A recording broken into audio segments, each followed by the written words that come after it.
Pourquoi IRVE? Vous souhaitez vous positionner sur le marché de l'installation des bornes de recharge de véhicules électriques, qu'on appelle aussi IRVE pour infrastructure de recharge des véhicules électriques. Or, depuis 2017, pour tout IRVE d'une puissance supérieure à 3,7 kW, la qualification est obligatoire. Elle offre également à vos clients une preuve de compétence pour l'installation, la maintenance des bornes et l'étude de conception. Étape 1, la compétence. Le décret de 2017 impose la désignation d'un référent technique. Il peut s'agir d'un salarié ou du gérant. Dans le dossier, il faut prouver deux éléments. D'abord sa compétence d'électricien, c'est-à-dire son niveau de formation et le nombre d'années d'expérience professionnelle. Vous devez joindre au dossier son diplôme ou, s'il est autodidacte, un CV. Selon son niveau de formation, le nombre d'années d'expérience professionnelle exigé varie. Enfin, son habilitation. Si le référent est un salarié, c'est au gérant de délivrer l'habilitation. Si le gérant est référent, il ne peut pas s'auto-habiliter, il doit donc joindre au dossier une attestation sur l'honneur ou la copie d'un certificat de formation au risque électrique. Étape 2, la formation. Le référent technique doit suivre une formation continue spécifique aux IRVE. En fonction du marché que vous ciblez, vous avez le choix entre 5 types de formation IRVE, 3 niveaux de formation en installation d'IRVE P1, P2, P3, une formation maintenance de bornes en courant alternatif, une formation étude de conception. Qualifelec agrée des organismes de formation IRVE. Pour les contacter et vous inscrire à une formation, rendez-vous sur la carte interactive du site Qualifelec.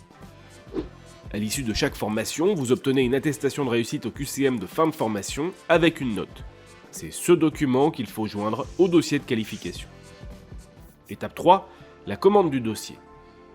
Pour commander votre dossier de qualification, rendez-vous sur pro.qualifelec.fr. En fonction des formations suivies et des chantiers que vous avez réalisés, vous choisissez l'indice ou les indices pour lesquels vous souhaitez être qualifié. Il faut 2 références de chantier par indice pour obtenir la qualification.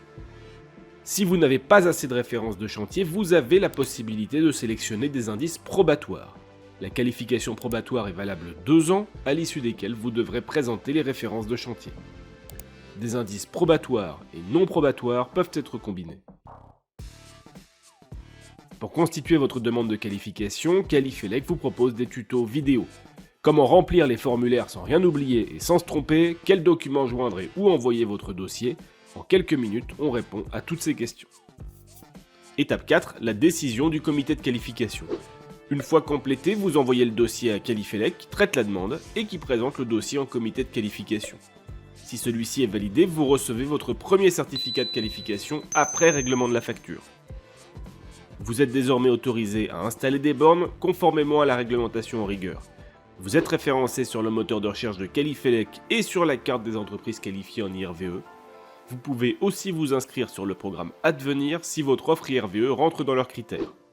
Attention, votre certificat de qualification est valable 12 mois. Après ce délai, pour obtenir un nouveau certificat, vous devez remplir un formulaire en ligne dans votre espace client.